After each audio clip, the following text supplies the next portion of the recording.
Hi, I'm Jolynn Santiago, one of the recipients of the SNAG IMPACT Award. I'm extremely grateful to have received this award, and it feels really wonderful to have my work recognized in this way. So I just want to begin by saying thank you. In 2019, I was researching time for my graduate thesis, and I was reading a book by Anne Hamilton when the image of a ring of dust came to mind.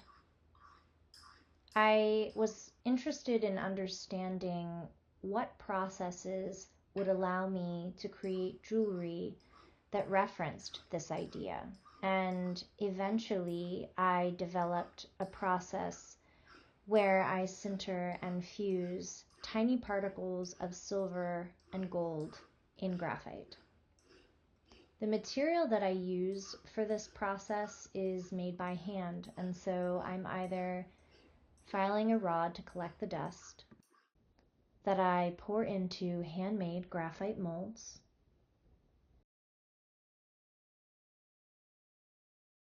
or clipping identical sized wires that I place in a hand-carved graphite mold before fusing.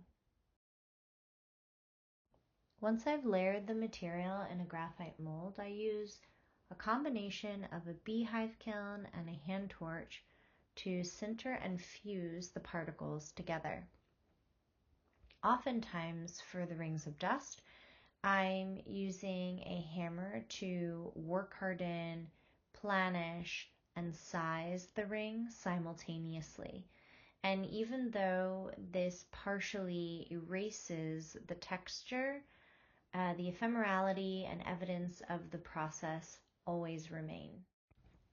I continue to use this process to document the markers of time that surround me day to day, such as pollen on a petal.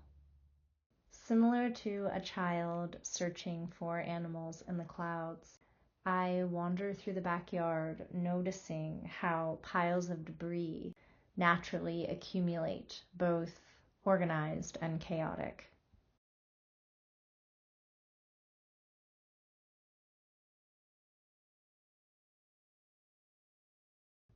I carry these observations to the studio, and even though at times I stick to a fixed idea, I remain open to new ideas emerging as I work. For instance, when I was making the field clippings ring, the ring became trapped in the mold, and even though my intention was to free the ring from the mold, I was drawn to the visual and conceptual potential of that object. That led me to intentionally recreate that object, which led to the aggregate ring. About a year ago, my partner and I adopted a dog in the winter. And of course, that meant many early morning, long, brisk walks along our dirt road.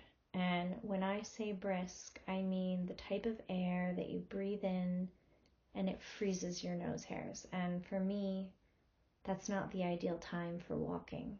But I decided to take advantage of those walks and allow myself to observe and for my mind to wander. And of the many things I considered, I wondered what it would be like to core the earth beneath my feet along the pathway that we traveled from day to day.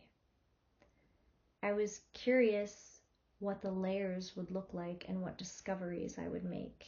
And I took that question to the studio and I began to create a series of work that referenced that idea.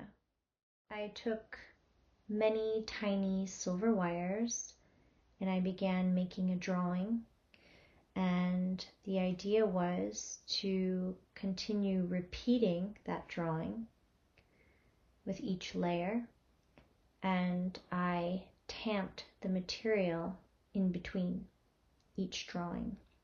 And what I began to discover was that it was impossible for me to adhere to that pattern, and the drawing began to disappear. What is evident on the surface is not an accurate depiction of each subsequent layer. I appreciate you taking the time to engage with my work, and I am looking forward to making some new connections at the conference.